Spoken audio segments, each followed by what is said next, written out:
bum bum bum bum bum bum bum bum bum bum bum. Hey everybody, come on in here. Do you want something weird? Do you want to have a really weird 30 or 40 minutes? You came to the right place.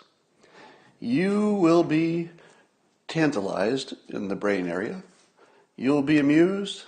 You might be shocked or amazed. You might think the whole thing is just too weird for you. You never know what's going to happen in the next 30 or 40 minutes, but it's going to be good. Those of you who stay to the end, you may never be the same. For sure you'll be a little older, because, 30, 40 minutes. But maybe even better than that. We'll see. I don't want to overpromise. All right, today I'm going to talk to you about a thing called affirmations. Now, affirmations, I think, mean different things to different people, so I'll give you my explanation. I'm not talking about the affirmations where you look in the mirror and tell yourself that you're a good person and, gosh darn it, people like you. That's the cartoony version. Now, the real version isn't much less cartoony than that, but it's different. And the real version is that you just write down or repeat in your mind, you could do it out loud, I suppose, 15 times a day, some specific kind of an objective that you have. And the idea is that somehow, and it's the somehow that we'll talk about, that's the fun and weird part, somehow simply repeating or writing down your objective 15 times a day seems to make it happen. Not every time, obviously. Full disclosure, I've been talking about this topic for decades, and so lots of people have tried it, and they've reported back to me. A number of people say they had great results. Other people said they didn't. I didn't do any kind of a scientific poll, so I can't tell you how often it works or doesn't. I feel like people would more likely tell me if it worked, so I probably have a oversized sense of how often it worked. But I will tell you the story from my personal perspective. Some of you have maybe heard it or read about it.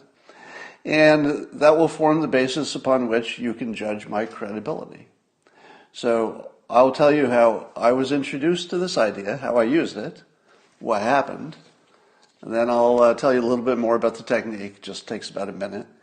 And then we'll talk about what kind of a universe gives you even this conversation. So we're going to get weird after we talk about it, okay? So first of all, I wrote about this just for background in 3 different books.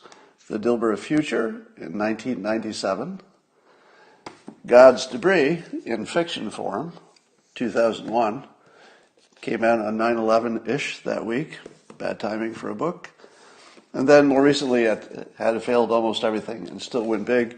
If you wanted to just get the closest explanation to what I'll be giving you today, it would be in this latter book, How to Fail. So I was a young man in my 20s, and I had a friend who was in Mensa. So Mensa is the high IQ organization. And she was very smart, because you have to be in there. And she read a book. I don't remember the title of the book, but she was talking to me on the phone about it one day. And she said it taught something called affirmations. And it was this idea of writing down 15 times a day what you wanted. And she said that she tried it, skeptically, and a series of coincidences happened, like just bizarre coincidences, that caused her to get the thing that she was affirming, that she was writing down. And I think she tried it a few times, and she talked about somebody else's experience. And she said, why don't you try it? Now, keep in mind, I'm highly skeptical. Maybe you'll think otherwise when we're done. But, I'm not a believer in any kind of supernatural power, luck, magic, horoscopes, pretty much none of it. I'm just completely skeptical. So how did she talk me into trying something that has no scientific basis whatsoever and seems like absolute crap. Well, did I mention she was in Mensa? It turns out that they're very persuasive. So here was her argument. It doesn't cost you anything. And if it works, you'll be able to basically rewrite your reality. And you might even recognize the technique from Steve Jobs. When Steve Jobs was trying to hire, Scully? He was trying to hire him to be the president, and he didn't want to go. And Jobs said, "Do you want to sell?" Because Scully was head of Pepsi at the time. He said, "Do you want to sell sugar water for the rest of your life, or change the world?" And he basically, resigned that moment. I think not quite, but so that's the power of contrast. So she used the power of contrast on me. Doesn't cost anything. Could change the world. I wish it hadn't been so simple. And also I was an experimenter. I was a seeker. So I would look into almost anything and always will. So no matter how weird the claim, I'll look into it a little bit. I'll check it out. I'm probably not going to be convinced that your seance is real or that you're bending a spoon with your mind. I probably won't be convinced, but I'll look into it. I've got an inquiring mind. So I thought I'll give it a shot. And she gave me this specific advice. She said, pick something that you know is not going to happen anyway. Because what would be the point, right? You'd get your thing that you had been writing down 15 times a day, and then you'd say to yourself, well, that probably would have happened anyway, So she said, pick something unlikely. So I picked something I thought was pretty unlikely, which was I'll keep this rated G in case somebody's watching it later. I wanted to, let's say, date a specific woman that I didn't even know. Somebody who was in the company, it was a big company. I didn't know her, didn't know where she worked, didn't know her name, just somebody I'd seen in the hallway a few times, and decided, oh my goodness. But I picked her as the object of my affirmation because she was so far out of my league. It just sort of wasn't even close. If I'm being properly modest, wasn't really close. The two of us should never have gone on a date. But we did. And it was because of a series of coincidences that I won't get into. But they were weird ones. Weird coincidences that we even met. I mean, how do you just meet the one stranger in the whole planet you want to meet? And I didn't even try. It just happened. And then the next thing you know, we're in the elevator at the same time. And the next thing you know, I go to lunch. There she is. Next thing I know, we're on a date. And when it was all done, what did I say to myself? Did I say to myself, those affirmations worked really well. I got something that I knew could have never happened in any other way. Did I say that? No, I didn't. What I said to myself was, I guess I have more game than I thought.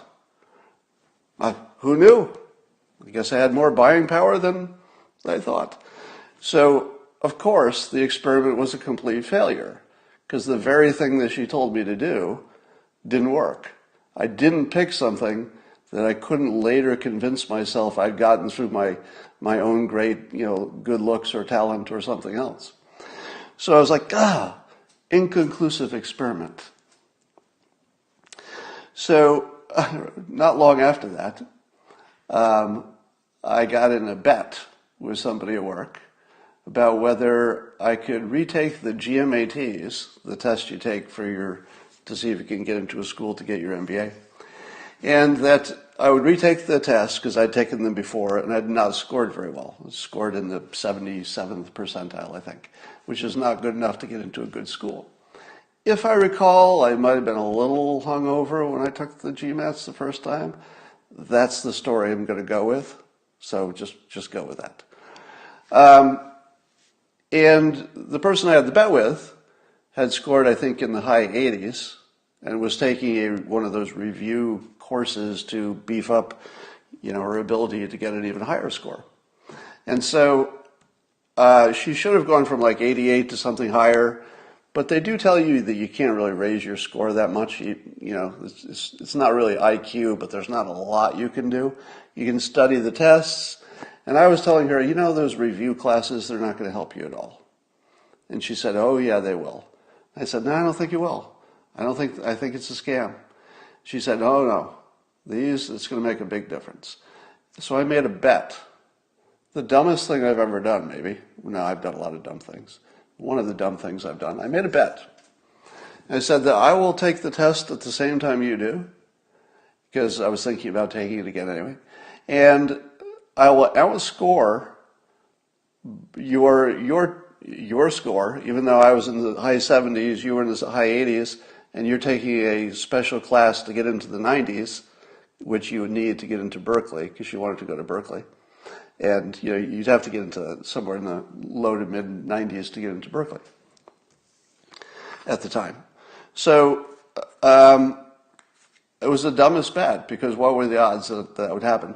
So I used my affirmations, and because I had taken the test before, I knew what the little output looked like. The mail that you get that says here's your score, and it's in this little box. And I decided that I would pick as my target for my affirmations 94. So in order for this to happen, I would somehow, without taking any kind of a review course, magically go from 77 to 94. Now, I don't know if it's ever been done, but that's a really big ask, right? So I thought that is sufficiently impossible that if that happens, I'm going to say, maybe there is something here. So I visualized the exact mailer, assuming it would be similar to the one before. It turned out it was. And I just imagined seeing a 94 in that percentile thing. But I did take some practice tests, just on my own, because that was okay. I didn't have a tutor or anything. I was just taking the practice tests. And every time I took a practice test, I scored high 70s percentile, just like the first time. And so I'd take another one, and about the same, and every one right in that zone. And I'd take it in the morning. I'd take it with coffee. I'd take it under every condition. A bunch of practice tests, and every time high 70s. So it wasn't looking good for Scott. The day comes, I take the test. She takes the test. Time goes by, and I go to the mailbox, and there's the result. And I go back to my little apartment, my moldy little apartment in the Haight district of San Francisco, living there by myself. A very sad place. And I opened up the result, and I looked for the little box where I knew the percentile would be. And there was a number. It was 94. And I looked at it and I thought, I'm obviously looking at the wrong box. Am I looking at like a code or something? Is it a code? No, this actually says 94. And I looked at it and I thought, it can't actually be 94. Like not literally 94. And I would look at it and I'd say, I think it is. And for hours, this actually happened. For hours, I would look at that piece of paper, and I would sit just all alone in my little apartment in San Francisco, and I'd set it down next to me, and I would lean back, and I'd think, I'm not sure that just happened. And I'd have to pick it up and look at it again. And I kept doing that all night. I just kept picking it up and looking at it and saying, what have I done? So I ended up going to Berkeley and getting my MBA. Almost an accident, really. It was based on a bet, strangely enough. So it wasn't long after that I thought, what's the limit to this thing? Like, what else can it do? And is it really doing anything, or am I just imagining this? We'll get to that part. So I set myself a goal of getting rich in the stock market. Now remember, I had no money, so it would be hard to get rich in the stock market. I had maybe $1,000 that I could put into the stock market. And I didn't even have an account. So one day, as I'm doing my affirmations, I wake up, I sat straight up in bed in the middle of the night with this thought in my head to buy stock in Chrysler. Now, Chrysler at the time, I'm not good on my years, but Chrysler at the time was bankrupt. So, they owed the government a bunch of money, and a lot of people were betting they weren't coming back. So their stock was just, right at the edge of oblivion. So out of all the stocks in the world, how many stocks do you think there are? Say 10,000? 10,000 stocks maybe? I did zero research. Woke up, sat up and thought, buy Chrysler. For no reason. I hadn't read an article about it, nothing. And so I tried to open an account with Charles Schwab, and my paperwork got lost, and it took too long. And in the time it took me to try to open up an account using snail mail and stuff getting lost, the stock had gone up, I don't know, a bunch, 20%, let's say. I forget the exact number. And so by the time I got my account opened, it had already gone up a lot. And I thought, it was a good idea, but I just missed it. So I didn't buy it because it had already gone up. And then it kept going up. And those of you who are old enough to remember, what was the best stock of that entire year? And of 10,000? Chrysler. It was like the number one story stock, and of 10,000 stocks, and I picked it randomly. Or was it random? Maybe there was something floating around in my head that just came together. I don't know. But I didn't get it. I didn't get rich off it. So I thought, well, I'll try it again. So I thought to myself, all right, I'm just going to do the same process, except now I have my account open. And one day I picked up a newspaper and I flipped through it, and there was an article about this software company called Ask, A-S-K. I don't know what happened to them. But at the time, it was sort of a hot new technology-looking thing back when, that was new. And, it became Ask Jeeves, maybe, I don't know. And, no, it was Ask Computer, so it's a different company than Ask Jeeves.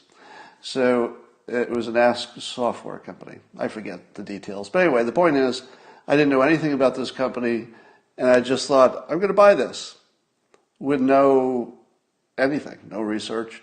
I buy this stock, it goes up, 10% in a week, and I think, I'm a freaking genius. Look at this. Twice in a row, I picked a good stock. So I sold that stock, pocketed a quick 10%. I think I netted $100 in a month, not in a month, in just a week. And I'm thinking to myself, hey, I think I have something here.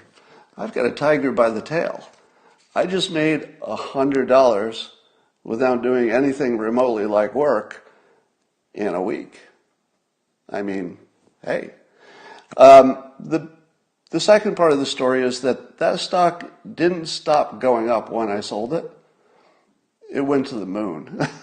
And it was, again, one of the storied stocks of the year. It wasn't just a stock. It was like a story that people would write about. What's up with this stock just going to the moon? So both times I didn't trust to stick with the thing that I was being guided toward, or so it felt, or it was an illusion. So I thought to myself, let me try something else. It wasn't long after that I tried, I, Scott Adams, will be a famous cartoonist. And that's actually the form of it. I'll teach you in a moment. And I became a famous cartoonist. And then I, Scott Adams, will become a #1 New York Times best-selling author. And then I did. And there was also a time that I lost my ability to speak. Most of you know the story.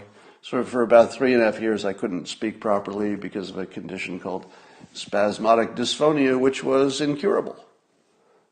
An incurable problem. But do you hear me? So obviously it wasn't so incurable, was it? Long story short, I searched the world and found a guy who had an experimental, fairly newish surgery and fixed it.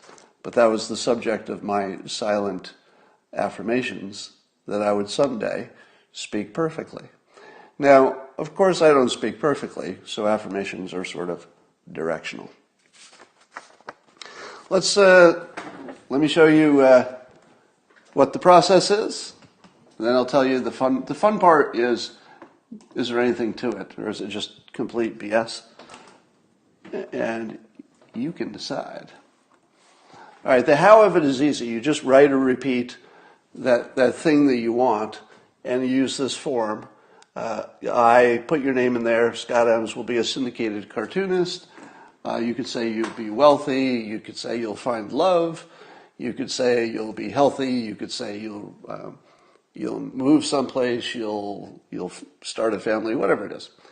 If you're too specific, and you'll recognize this for me talking about systems versus goals, you don't want to be too specific, because you don't want to say, for example, I want that specific promotion.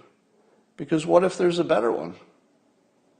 You might get the thing that you're affirming, but maybe there was something better that popped up in the meantime. So try to keep your affirmations, fairly general. Now, an exception would be, there's nothing better than being a syndicated cartoonist if you're a cartoonist. If you're going to be a cartoonist, this would be the best one, of the types of cartoonists you could be.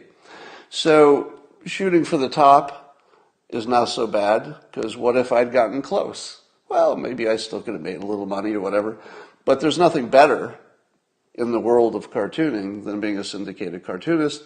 So in that case, I could be kind of specific. If you're trying to win an Oscar or something, yeah, go ahead. I don't think those are terribly important, but if you want to. So people ask me, does it matter where I write it? Can I type it? Can I chant it? Can I sing it? None of that matters. It's only about focusing on the thing that you want and visualizing it. It's also very important to visualize. If you don't visualize it, you're not putting the most active part of your brain into the game. Now, here's the part where you should be saying to yourself, why would this work based on your complete lack of science and logic or anything that would connect this to the real world? Why would chanting or writing something down have any effect on the real world? That's the fun part. Does it?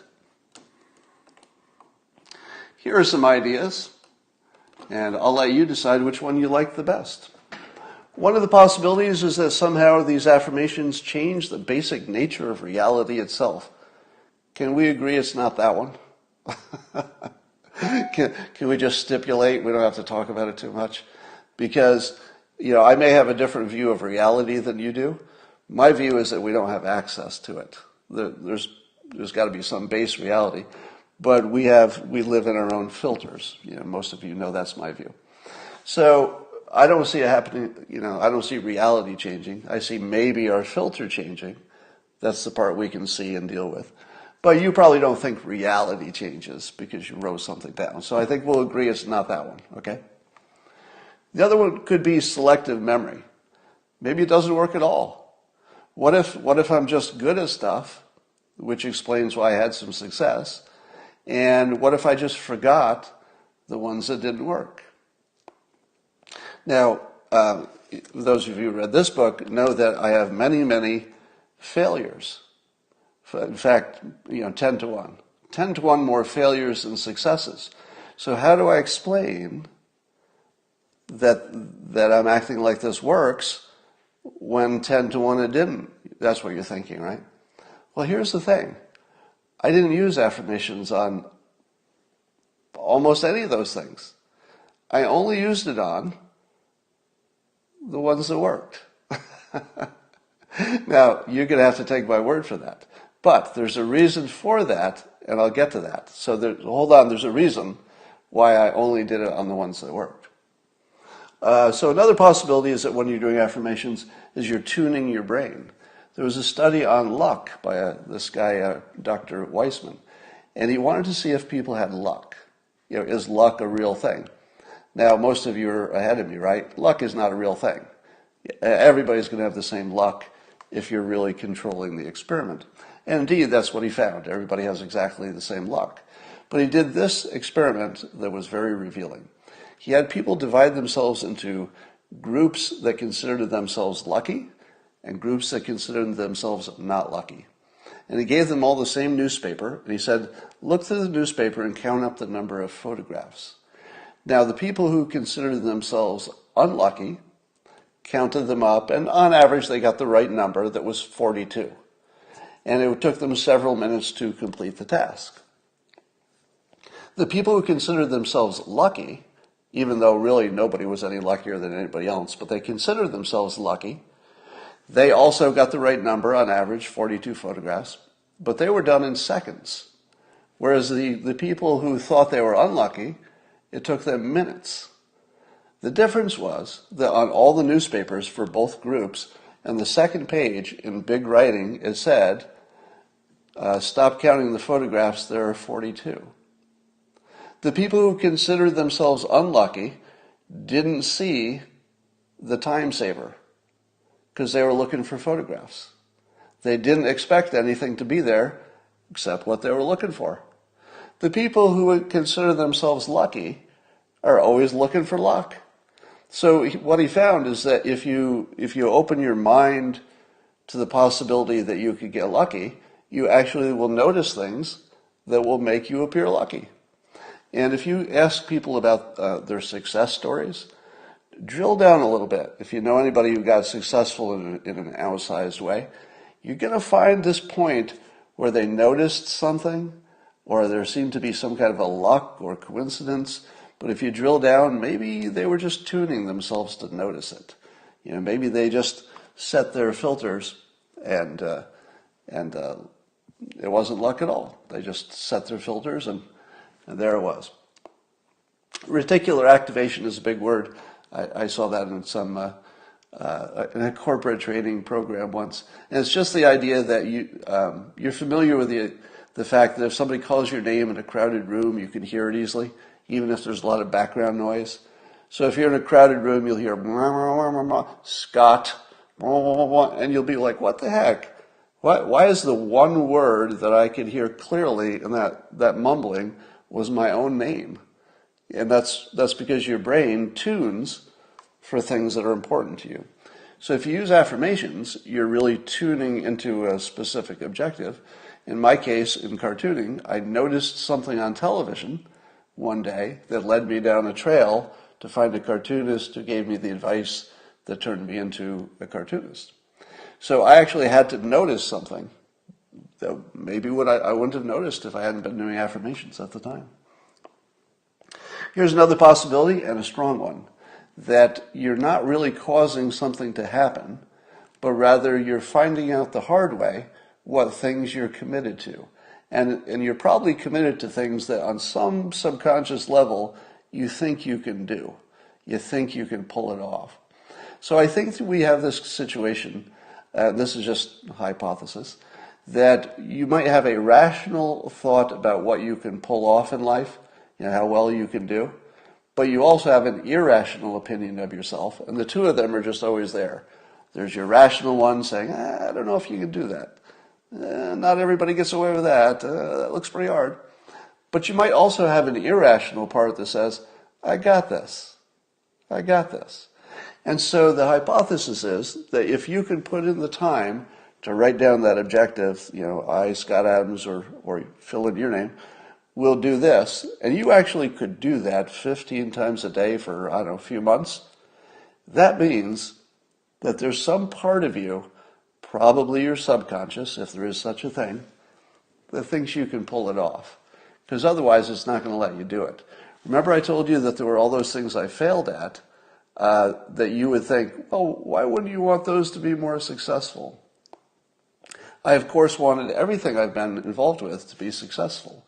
But there are some things that I wanted with a burning desire, if you know what I mean. There's some things I just wanted to work, like everybody wants everything to work. And sometimes I would want those things to work a lot. But that extra commitment of writing down 15 times a day, I've only done that on those things that had the extra meaning to me, I guess. And those were the things that worked out.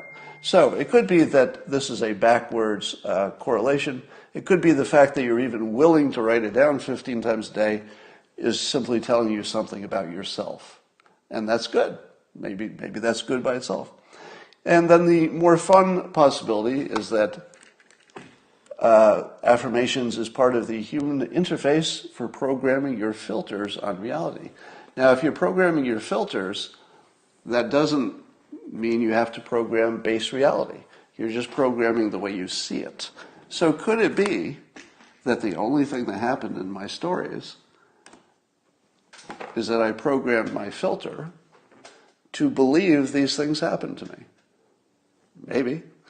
Or did I program my filter to simply make opportunities more presentable, not presentable, but more opportunities present themselves to me? Did I do something somehow with the affirmations? Well, here's the fun part. It's completely unknowable. I don't know. But here's my pitch to you. If you looked at this and you said to yourself, this is probably nothing. Doesn't look like it has any more science than horoscopes, and it doesn't. It has no more science than your horoscope. But yet, there's something compelling about it. And if there were anything to it, you might say to yourself, wow. Because if there's anything to this, it's a big, big deal. And so, I would pitch it to you this way. Doesn't cost you anything to try it. And if it works, it could change the world. That's my pitch. It worked on me. If it doesn't work on you, well, maybe you have more control than I do, or better priorities or something. But that's my pitch. I will not tell you that I believe in magic. I don't. I'm not going to tell you it's going to work for you. Clearly, there are people it won't work for. But if you're going to play the odds, focusing probably has benefits. If I were to tell you my, sort of where I would break down, what parts of this are probably true versus less likely to be true, I would say, there's no chance it's changing base reality. There might be some selective memory, but I don't think that's the main thing. Definitely the brain tuning is the thing. If I had to bet, that would be the most active part. And I definitely think there's something about finding out what you're willing to work hard for. And the affirmations are like a practice way to find out if you're willing to work hard for it. But I also think there's something to the fact that in some ways, it's programming your filter on reality in some productive way. Now, since we don't know what base reality is, we're only dealing with this weird symbolic level where we think we're in the same reality, but we're not. We already talked about the fact that everybody's walking around in their own bubble reality. You've got your own religion. You think that the other political party is crazy. They think you're crazy. So we're all in our own little bubbles. Could it be that there's a way to steer your little bubble? Because keep in mind, if we're all in little bubbles, and you can see it for yourself, people are living full lives within a reality that you don't even recognize. They believe, mystical things according to you. They're wrong about this. They can't tell if they're murdering or what. I don't want to get into any heavy topics. But we're in very different worlds all the time. And once you realize you're in different worlds, then you know that those worlds are at least a little bit subjective. And if you could change just the way you view your world from inside of your bubble, you don't even have to get out of the bubble, as long as you can redecorate. And that's what affirmations might help you do. I guess you'll find out if you try.